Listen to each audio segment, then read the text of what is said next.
All right, what's up, guys? What's going on? Hold on. It's Dominique, aka That Therapist. For those of you that don't know me, I'm the drop my phone. I'm the drop my phone therapist. Anyway, for those of you that don't know me, I'm the lead clinician and CEO for a group practice known as Yellowbird Counseling. Well, what is that? What is the Yellowbird Counseling? What does that mean? Well, our normal day-to-day activities include providing individual, couples, family, group therapy, mainly in the state of Alabama with other more states, and I'm still getting that updated list for y'all on, but mainly in the state of Alabama. Okay, so that's what we do for children, adults, elderly, black, white, but we do like to cater to the LGBTQ and BIPOC communities. That's not all we service, but that is definitely the two populations that we cater to most, right? But what do we do here on social media? Well, every Thursday at 8 p.m. Central Standard Time, which is 9 p.m. Eastern, which is 6 p.m. Pacific, which is 7 p.m. Mountain, we present topics that the general population can relate to and tie it back to how we could all benefit from having a therapist outside of simply just having a mental illness. Because y'all know how y'all be thinking. You think something got to be wrong with you in order to come see somebody like me. And that's just simply not the case. If you're a human being with life experiences that you can't control, right? And you have thoughts and responses to these events in life that you can't control, you would probably benefit from a therapist because all of the events that you can't control in life are not going to be positive and they are going to impact you, right?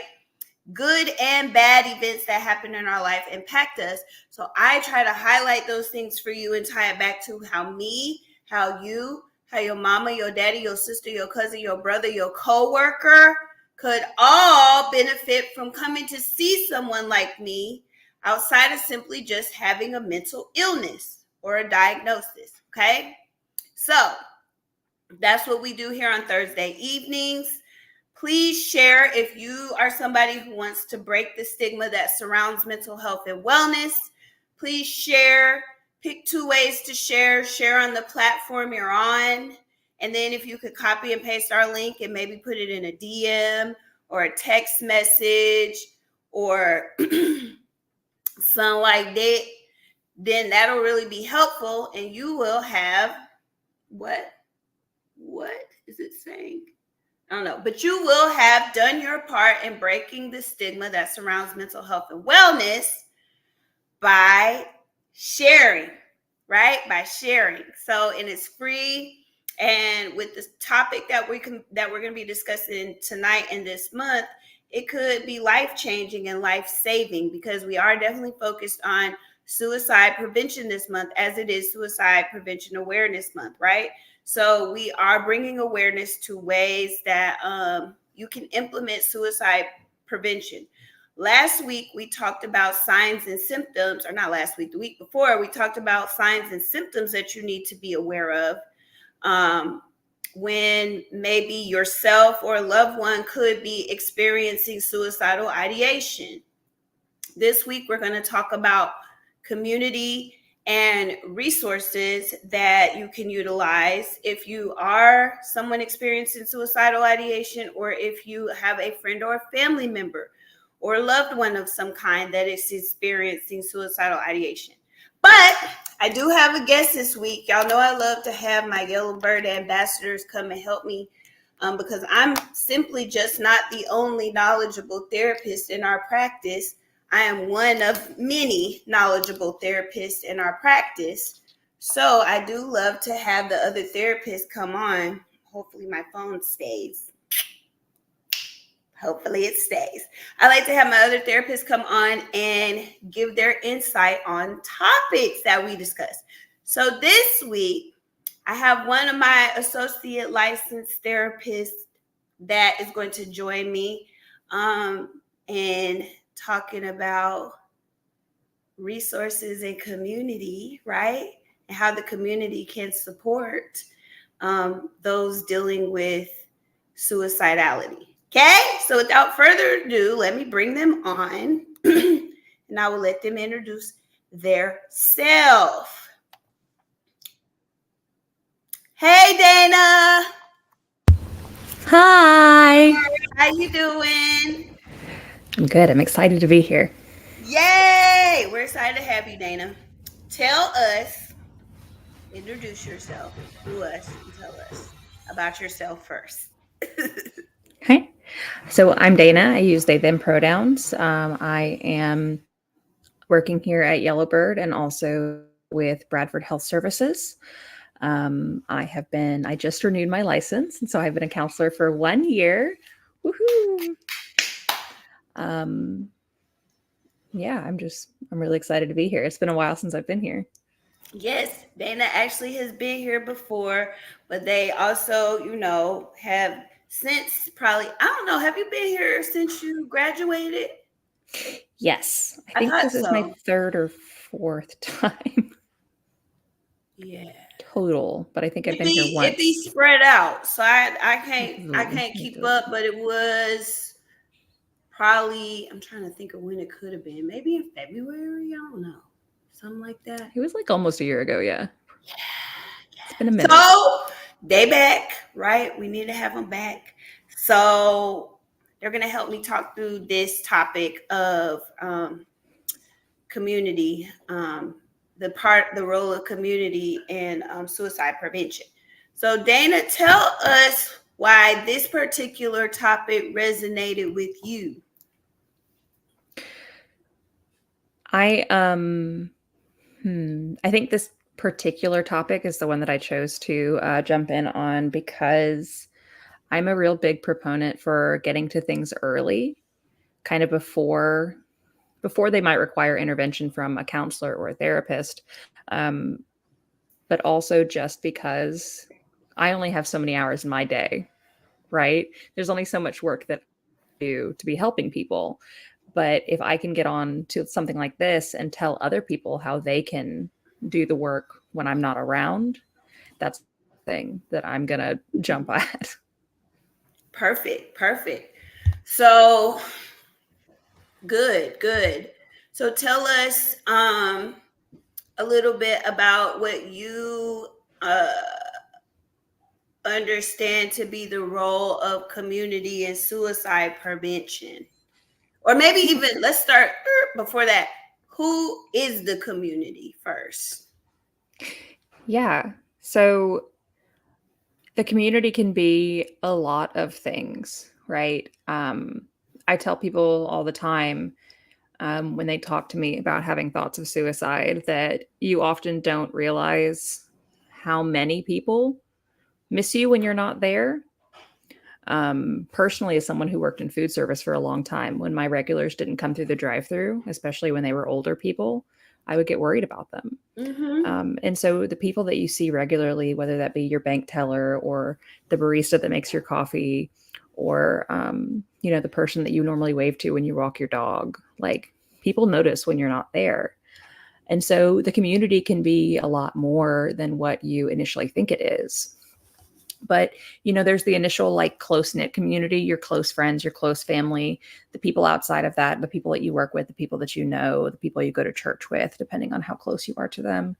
And then your neighborhood, um, your county, your state, right? And then the like country and the world. Like there's so many different layers to everything, and there's so many different layers on top of that of kind of how people can play a role in that. Of obviously, most of what we're going to talk about is that kind of close knit community and how you can support the people close to you. But I also have ideas on like what suicide prevention looks like as a more general thing, and like what supporting people as a country looks like that could increase people's general happiness and stability. You know? So Perfect. Perfect. I love it. And I think that definitely having awareness month is a great place to start, but definitely not somewhere we want to end. We might plant seeds in the awareness month, but those seeds got to be intentional to kind of grow and be something that other people kind of latch on to so that it can be something that more people are practicing or becoming familiar with. So I definitely agree with that. And I love that you outline people that we don't ordinarily think of, such as, like Dana said, the person who makes your coffee, the person who, um, you pass by and say hello to walking your dog. Like, those are still people part of your community. Those are still people that you have made, even if minimal, some impact on. So yeah. um you want to do it like small to big as far as community, like, Yeah. okay, let's do it like that, and Okay. grow into the more general practices for like your state and the world at large. Hmm. Do you want me to just talk, or do you want to ask questions? Okay, well, let's start with the smallest community, probably your most intimate community, and maybe Yeah, what that looks like in the role of suicide prevention. definitely. And so, you know, I mentioned earlier that I work at Bradford. And so part of what I do is working in addiction. And when we talk about addiction and we talk about relapse, there's a lot of overlap with that and what you might talk about with suicidality, right? It's the same kind of often impulsive decisions to get out of a situation or a feeling that you don't want. And so what we talk about in looking for relapses, and we make safety plans for both. And so I also like that commonality, is that looking for any kind of changes that are not normal. And so if somebody is normally very outgoing, very social, very they care about the environment. So if somebody's very out social and they declining things, showing up late, being kind of standoffish, not wanting to talk, that might be a red flag. That might be something to look at. Um, if somebody is normally very conscious about the environment and they start littering, like maybe that's something that you can look at. Any kind of those changes in behaviors might be indicative that something is going on with them. Maybe they're having a hard time. Maybe they're finding themselves depressed or hopeless and feeling like there's no point to these things, right? Because I care about the environment. But if I feel like there's nothing that I can do and that everything is hopeless and pointless, it doesn't seem like there's a point to not caring about the environment. So I might say, like, it'll be easier for me to throw this cup in the trash or on the floor instead of in the trash. And so any kind of those small things can be things to look out for. And just noticing the signs, being able to look out for the signs. And when you notice them, being able to actually step in and say something. So I am terrible at looking at things beforehand. So let me grab the risky signs. I think I got them. Do you? Yep, I do. Okay, so I do. I got them. I got, because that's what we talked about last week. So I was like, that's probably going to be something that comes up. But let's see. I'll share it, and you can. But if you have something else with more detail, which they're all pretty much the same, but if you have something to add to it, Okay. definitely. Let's see.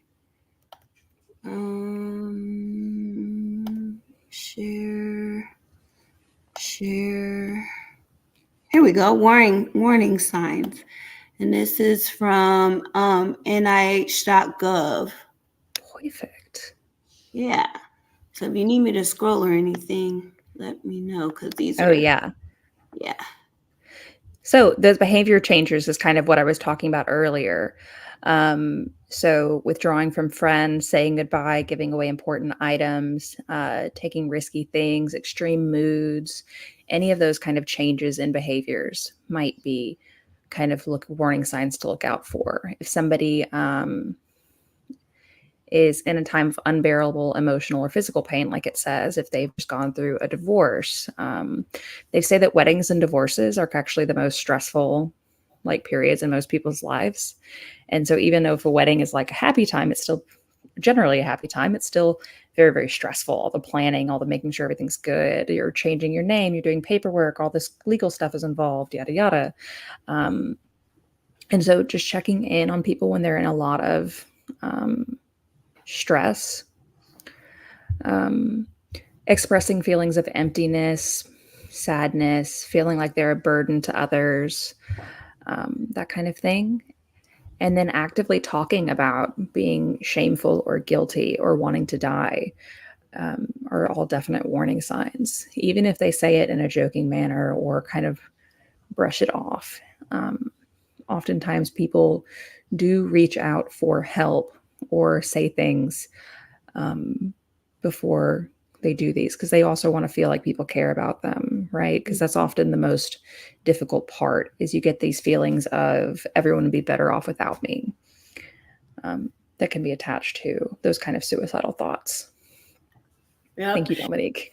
Yeah. And too, like, I know, I want to say, yeah, when I was taking my suicidology course in grad school, it was kind of I don't know if it's really a myth, but the idea was kind of transferred that people who talk about it aren't really serious about following through, which last week we uncovered that that's not necessarily the case. It could be that people do talk about it, but they also might not talk about it. So we got to be careful as a community to not assume that somebody's not serious if they are talking about it, right? We still do want to take all us as therapists, even if we think a person might just be saying it, we still have to take action as if they're gonna do it, right? Even if we are 99% sure they probably aren't, we still have to take action. So I think that's important for your close-knit community. If your friend or family member, like Dana said, even mentions it jokingly, it may be something you want to engage seriously and ask a serious question around. So yeah. Or even those things like saying like, I'm just so tired, sometimes I wish I could go to sleep and never wake up. Like, they're not saying I want to die, but it's still that kind of same thing of like, I don't want to be here anymore. I feel like there's no point to anything. These kind of things can be significant warning signs, especially if you've been noticing some of these other things. Two, another comment like that, another passive comment could be, well, if something happens to me, I would be okay with it. Like, I'm not going to do something to myself, but if something happened to me, because that thought of something happening to them could become more intrusive and more intense to where it does progress to them ultimately coming up with a plan for themselves that they may not have started out having. Or y'all won't miss me, y'all will be okay. So any type of talk like that, you definitely want to ask a serious question, because as we learned last week, asking the question isn't going to make somebody want to do it, but not asking the question could keep them from doing it. That was my next point. Thank you so much. Sorry. Listen, I'm gonna stop talking. Go ahead, Dana. No, I'm so excited. I love it. I like that you've already covered it. No, because like it's exactly true. Like when I went to, so I'll say it now and I'll say it again at the end. A lot of the stuff that I am sharing with you guys today comes directly from the suicide prevention conference that I went to from the American Foundation of Suicide Prevention. I will talk more about them at the end. They're fantastic. But they actually had us like say out loud and like practice saying, like, are you thinking about suicide?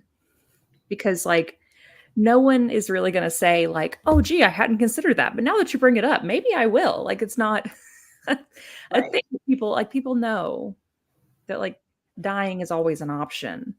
And so it's not like you're going to plant the idea in their head by bringing it up, but by saying out loud, are you thinking about suicide? You give them the option to say yes and to actually talk about it with somebody without having to bring it up and like feel like they're putting that burden on you. Because as we see on the screen, they already feel like they're a great burden usually.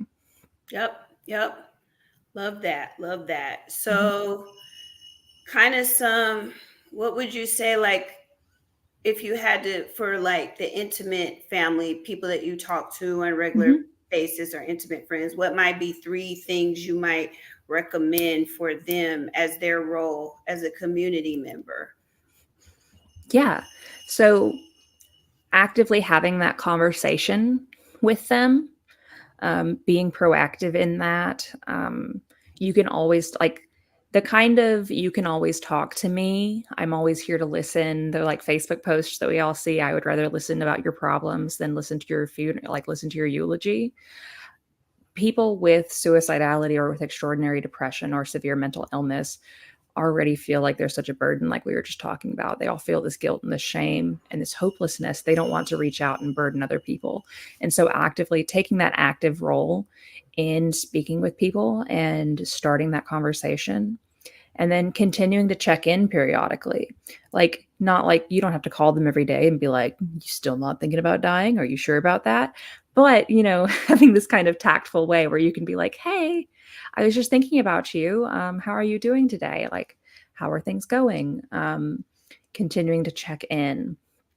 Um, like I said, because they find that it's difficult to take that active role in talking about it and continuing to, put more on your plate, as we often feel like. Mm-hmm. The other thing I will say is the suicide prevention conference that I went to, they actually like gave us gun locks as part of our like an entry bag, right? And so there is another myth. I'm not sure if you guys covered this one or not. That if they want to kill themselves, they'll die. That is actually often Say it not again. It kind of went out. Say that again. oh The myth. that if For want educational purposes only, TikTok. Go ahead. if people there's this myth that if people want to die, they'll find a way. And often that times that is not found to be the case. Um, the choice to act on these thoughts are often very impulsive, very in the moment. And so, by preventing them from having that method that they already have pre planned or the thing that they've been thinking of, you can often prevent them from following through on those thoughts. I forgot we're on TikTok. Need to use the nice words. It's okay. Well, I mean, you know what I'm saying? It's an educational live. It's learned. So hopefully that'll help us. But so, yeah, like if they're thinking about using pills, right? Restricting the amount of pills in the home, like taking the ones that are going to be more effective, we'll say, and limiting things like only like I've had people where they only keep like 3 doses or so of medication, right? So that they can't take a whole bunch of it. Like if you take three like doses of Tylenol, like you're going to be fine. Like Right.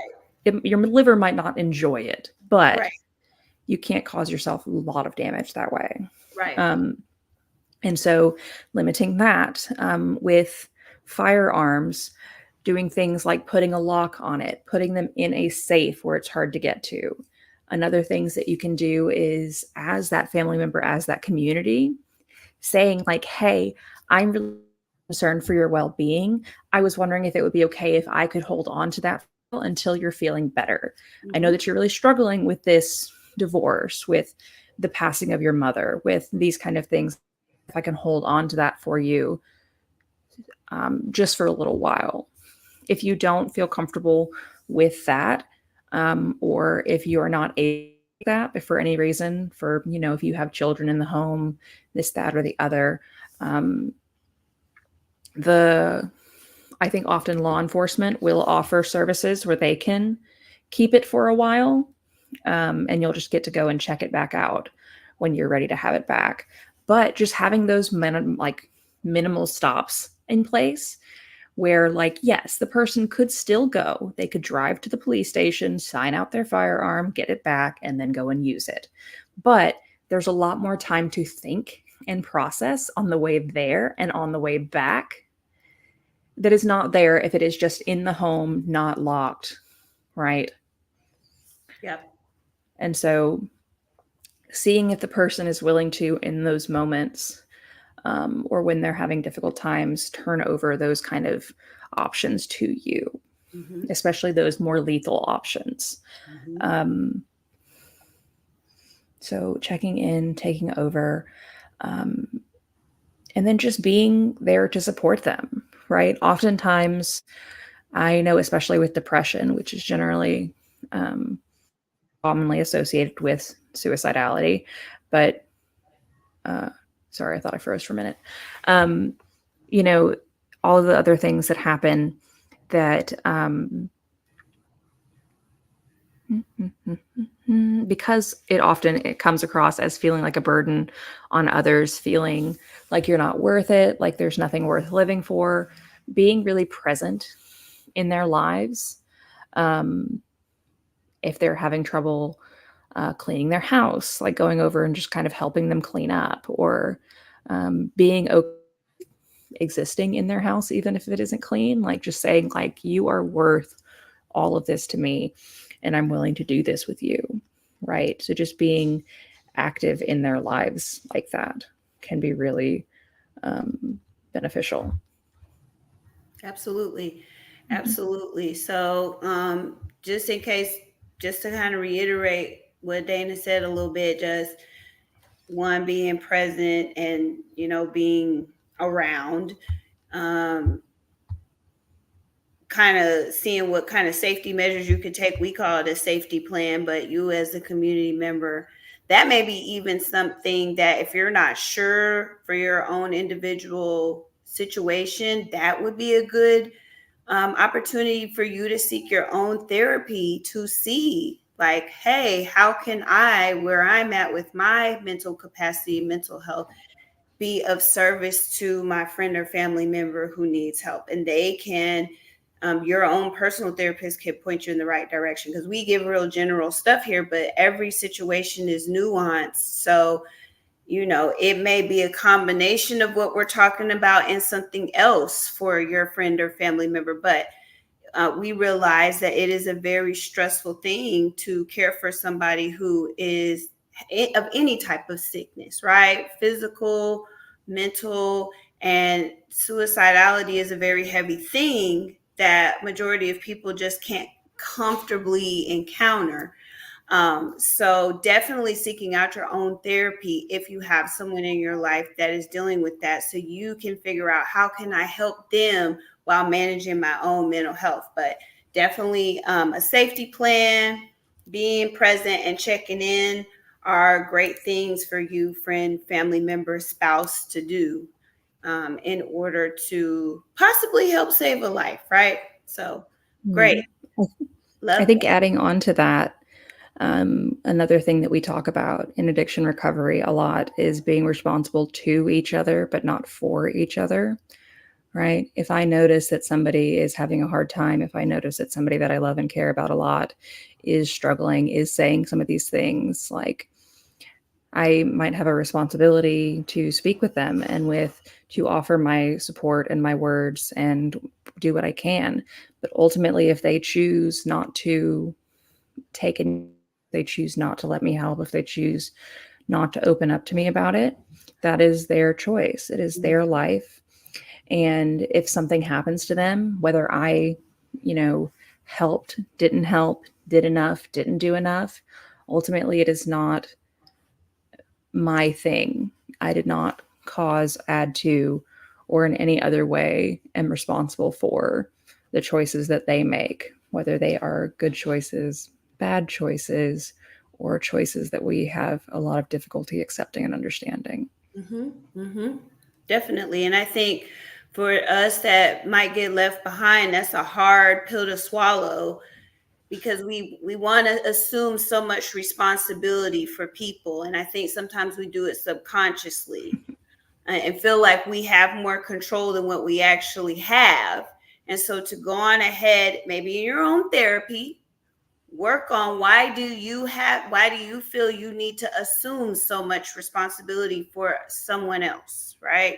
And depending on who that person is, it'll vary. Like if you're overly assuming responsibility for your adult children, we'll say that, or you're overly assuming responsibility for a friend or even a spouse too. Like everybody is still their own person with their own capacity and should have their own capacity to make decisions.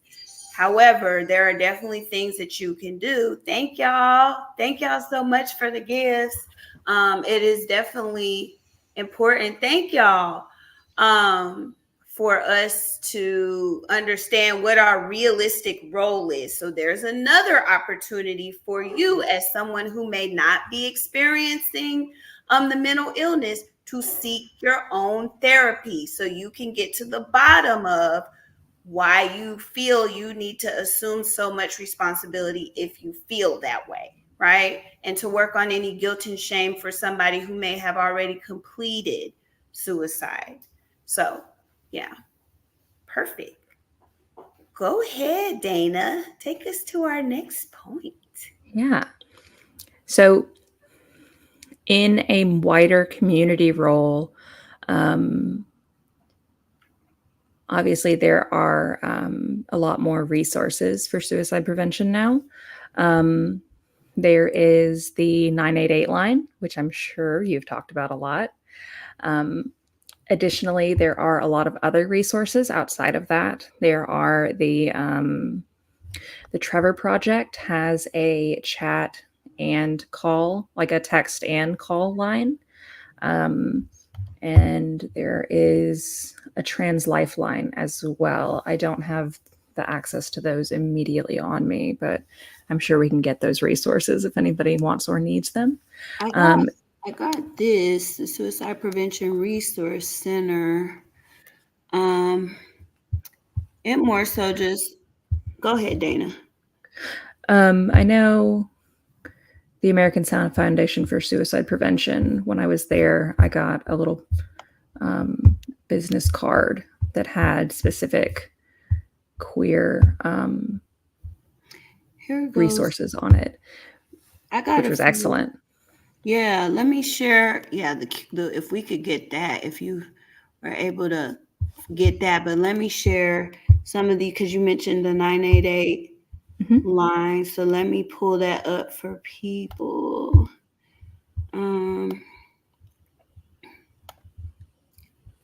Is it here? Yeah. So, yeah. So this resource here is literally, it's on the warning signs of suicide on National Institute of Mental Health.gov or NIH.gov. So some of the resources, Dana mentioned the 988 Suicide and Crisis Lifeline. You would just call or text 988 and that's a resource. Or there's a chat. So it's 988lifeline.org. So there's a chat as well. You can text hello to 741-741. And it says talk on this website too, so I guess you could probably just text them most anything. Text, or it says that you can text talk. Yeah. So you can talk. You can text talk or hello. All right, to 741-741, and then some other like websites would be National Institute of Health, National Institute of Mental Health, U.S. Department of Health and Human Services. But some of those like quicker resources, like if you need something in a crisis situation, the 988 call or text, or the 988lifeline.org, or text the word hello or talk to 741-741. So those are just a few resources. There are more, but those would probably benefit a larger majority of people to have those. Yeah. Go ahead, Dana. So there is that. Doing advocacy work with your local government. There have been a lot of really big pushes recently regarding requirement of having gun safes or gun laws to be sold with firearms, or especially like offering like incentives to do that. And so supporting those if and when you see them. Um, you can do a lot of volunteer work. I was going to say there are community programs. The American Foundation for Suicide Prevention has a couple of programs they offer for the community. One is called Talk Saves Lives, as a community-based presentation. And then Let's Save Lives, an introduction to suicide prevention for Black and African American communities. Love that. Say that one again. Let's, it's like LETS as like an acronym. Let's Save Lives, an introduction to save suicide lives. prevention for Black and African American communities. So it's another community presentation about racial stigma and mental health, or cultural stigma and mental health in African American communities. Perfect. And then they've got one for students as well that is really good. As I've said, I really enjoy their programming. I learned so much at their conference that I really just didn't kind of expect to. Like, oh, suicide prevention. Like, well, how much is there more to know? But there's so much more to know. Yep. And so, yes, I will scream from the hilltops for them. So basically, if you don't have like somebody that's like just 1 degree is separate, well, maybe just one or more degrees, but I don't know if it's one if you're a person that's in their inner circle, but so like outside of your immediate circle, kind of outside of your yeah. I think you can do educate yourself. Mm-hmm. Educating yourself, having community education, this kind of outreach and advocacy work. Also, it's just kind of a matter of being patient and kind of understanding where everybody is in their day. Like, some people are going through stuff that you'll never know about, and taking that moment to choose to be kind, choose to be patient. For some people, you laying on your horn when they like didn't go when the light turned green immediately might be, as the kids colloquially say, their 13th reason. And so, trying to choose kindness whenever you can. And once again, like, that is not on you, that is something that they chose. But as always, just being kind to each other, advocating for each other. And in a more general sense, kind of moving into from like close to even further, there's a lot more things that can lead people to choose suicide or consider suicide that we often don't think of. Access to medications is suicide prevention, right? If I cannot access my depression medication, I am going to get real down. And that might lead me to have bad thoughts and make bad choices. Mm-hmm. The same way for people who have things like bipolar, schizophrenia, panic disorders. Like we said, often the choice to end your life is a very impulsive one. And so these ones that any mental illness really can increase your likelihood. But often it's that impulsiveness that we see, that you make the choice on an impulse, you're having an immediate feeling and you feel the need to act, that can cause people to make that choice. And so access to medication is suicide prevention. Homelessness prevention is suicide prevention. If oftentimes people feel like they're living on the streets, that often can feel like there's no hope. Digging yourself out of that hole can be so hard. And so, putting in place, whether it is in your community, with your friends, making sure that people have lives worth living, that they're able to get the things that they need without struggling too hard. Right. If you can, excellent. If not, do what you can. If all you can do is have the conversation with somebody, that is more than enough. If you can do more, do more. But there is so much more into suicide than just like I was feeling sad. The program for kids from the American Foundation for Suicide Prevention is called More Than Sad. It's not just a sadness, it's this deep, overwhelming feeling of hopelessness, like nothing's ever going to get better. And the only way out is to stop doing it. Yep. We talked about that last week, is that maybe the person's ultimate desire is not to end their life, but is to end that pain. Mm-hmm. They're experiencing that deep, like just bottomless pit of pain, which, we would call hopelessness or helplessness or a mixture of both. So realizing that it is the thing they're trying to escape might not be life itself, but the pain that they believe won't end in living life. Mm-hmm.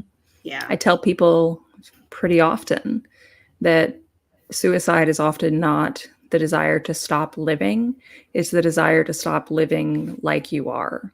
Mm-hmm, mm-hmm, mm-hmm.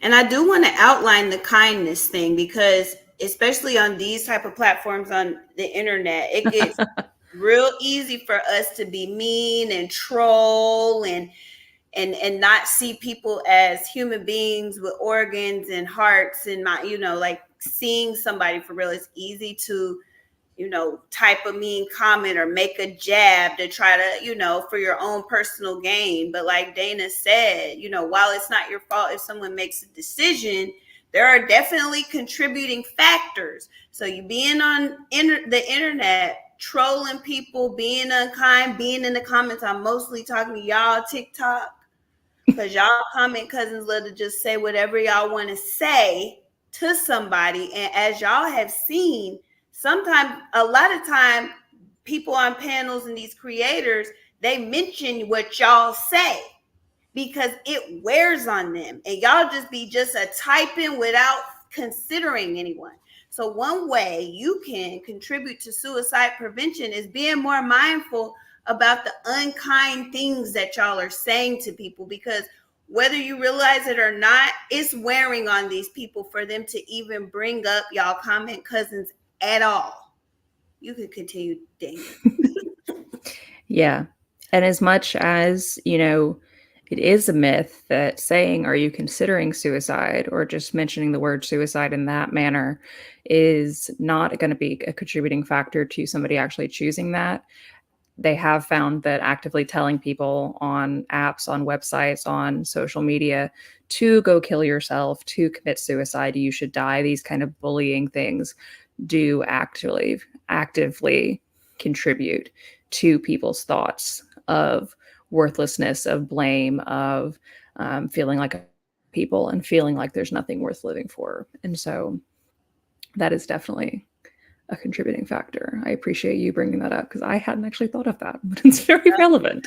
Since we're talking about, because that would be the larger community. So like you might not directly know that person, but that parasocial relationship is the secondary community, because you still are making interactions with that person.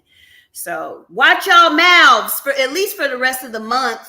Could y'all at least watch y'all mouths for at least the rest of the month? And maybe you could contribute to somebody. Well, you could not contribute to somebody being pushed over the edge. Okay? Shoot, that made me so upset over here. Continue, Dana. Yeah.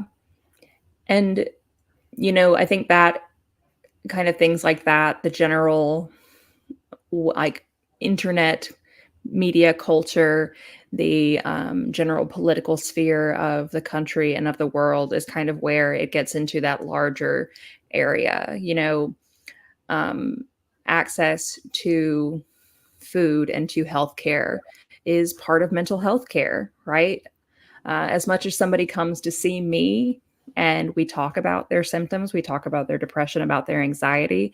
If they're coming to me with anxiety that they can't pay their bills, that they can't afford their medication and their groceries, like I can't talk them out of that. Right. And so no amount of therapy, no amount of any of that is going to be able to help, because that's a real, solid issue that they're dealing with. Solid's not the word. tangible, maybe Valid, maybe. It's a too. valid, stressful situation to not have food, clothing, housing. Mhm. Yeah. Yeah. Those are y'all generally know about Maslow's hierarchy of needs. So if our basic needs aren't getting met, it can seem Yeah. hard to live. Hmm.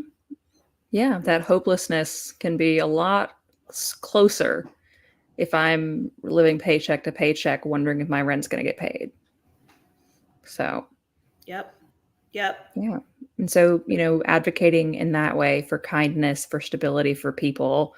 Um, and, I think it's less now, but, at some point in the 90s, there was, people in front of them for having food stamps or whatever. And like just being kind, minding your business and like understanding that people are struggling and we don't have to pile on them for doing it. Right. So Right. Yeah. So if you could, Dana, for that secondary community, if you could just outline those 3 points briefly, 3 points briefly for how we can contribute to helping, even if it's not our close friend or family member. yes. So educating yourself and others, maintaining kindness and understanding, and advocating for change in the world that we live in, where people have more stability and support in their lives, where they don't have to consider suicide because Right. their lives are just worth living. So so that means if you're somebody that has a food business, maybe you might do some donating to people that can't access food. Mm-hmm. Or maybe if you do any type of real estate work, maybe you could join in efforts for affordable housing or help people achieve housing quicker than they would being on a year, 2, 3 year long Section 8 waiting list. Mm-hmm. Like there are things you can do with the resources that you have in order to help your community, your larger community. So if you own a business or have a skill or a trade, there is somewhere you can volunteer for a vulnerable population that could be at higher risk for suicidality. So if you're confused about that, DM me and tell me what your trade or your business is, and I'm sure I'll have an idea for you. Yeah. And if all you have is time, then just finding places to volunteer. If that's a shelter, if that's something else, if that's anywhere, um, just finding a place to give your time and your effort to build your community. Perfect. Who might our third circle be of community?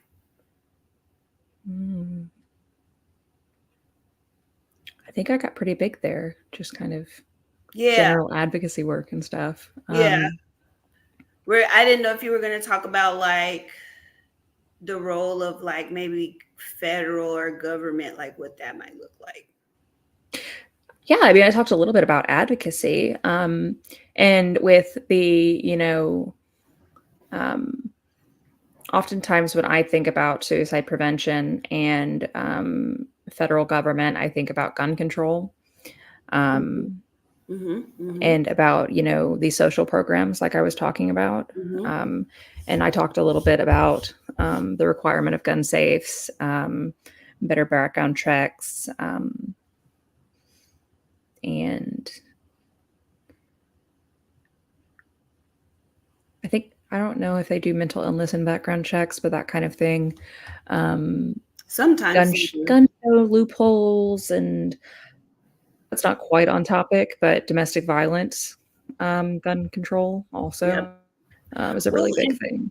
Too, even so, there's the community where you can actually be more hands-on, but then there is like when we're talking about voting in our local and federal elections, seeing if the candidates were looking at what are they saying their contribution is going to be to mental health in general. So being cognizant about including that factor in your voting choices. Is this person going to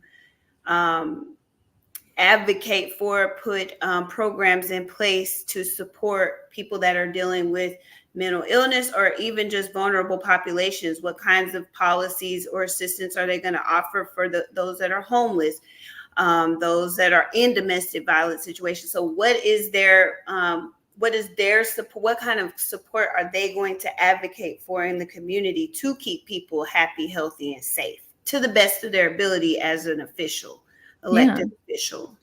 And, I have been, at least in this news cycle, pleasantly surprised at the amount of coverage and the quality of coverage that addiction has gotten. Perhaps it's because Joe Biden's son is struggling with addiction, but, the amount of talk in politics about mental health has definitely increased a lot. A lot of the time, especially in the past, these are very hush hush. We don't talk about that. And so, I am a big fan of sending emails to my politicians and to my senators. And oftentimes, if you just go to the state website, they just have a little box, when you go to any website, and they just have a contact us form. You just click it and it's sends something to your governor or your senator or something. It's super easy. And so sending them messages and talking about what are you going to do about this thing that I care about mental health, about suicide prevention, what is your plan for keeping our schools safe, for helping the homeless, for all of these things, the unhoused population, pardon me. Mm-hmm. And so reaching out in that way, it's way easier now, especially if you get in touch with somebody in the younger generation. They have technology that'll just fill up people's mailboxes with all kinds of things. Mm-hmm. So, there's always ways to do advocacy work that's a lot easier than the letter writing campaigns that we had back in the day. Yep. Perfect. All right. Well, this has been really great and informative, and I think digestible. Do you have any last last recommendations or takeaway for the people listening?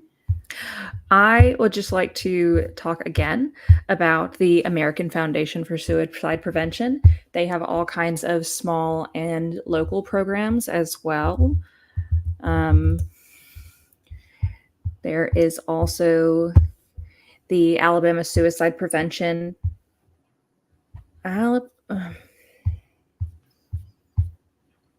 Ads. The Alabama Suicide Prevention and Resources Coalition. Okay. ASPARC.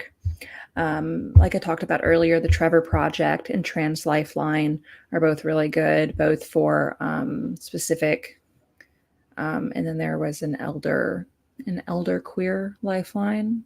I don't have my piece of paper with me, or I find it on the community website. But there are all kinds of specific communities and places where you can look and talk to people. And one of the things that I really love about 988 and the way it's been set up is that it's not like you're going to call and end up talking to somebody on the other side of the world. Here in Birmingham, the call center is in Bessemer or in downtown Birmingham. I'm not sure exactly where it is. You're going to talk to somebody that's close by. You're going to talk to somebody that's just local to you. They're at very least in the state. And so they're going to know what things are like here. They're going to know that it's hot outside and that your air is not working and that it really sucks, right? They're not going to be somewhere far away and they're like, who cares that your air not working? They're from here. They know. And so,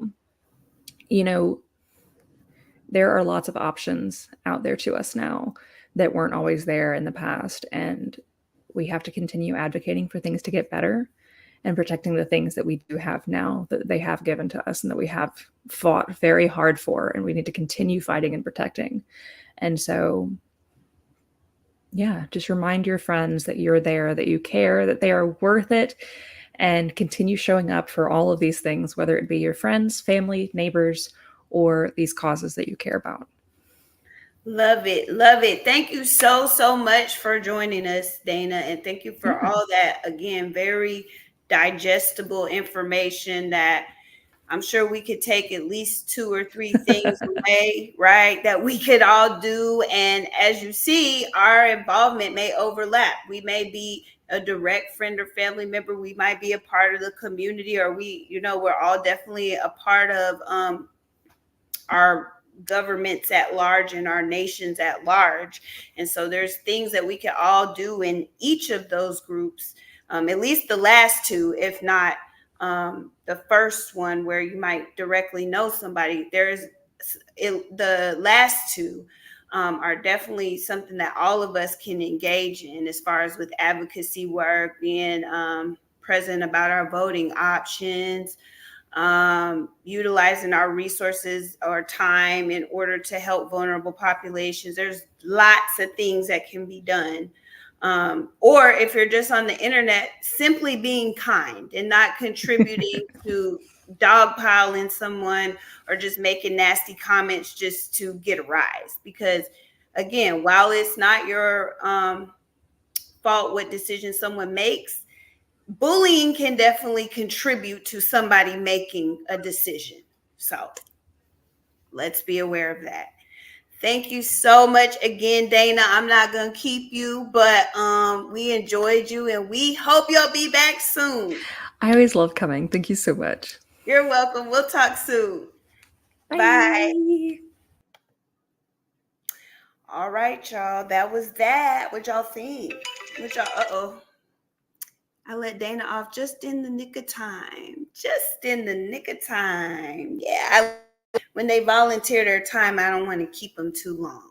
So yeah, we got Dana off right in the nick of time. All right, y'all. We're going to come back for our next installment of our Suicide Prevention and Awareness Month topic discussions. We really appreciate it having y'all. I'll see y'all soon. Bye, Facebook and YouTube.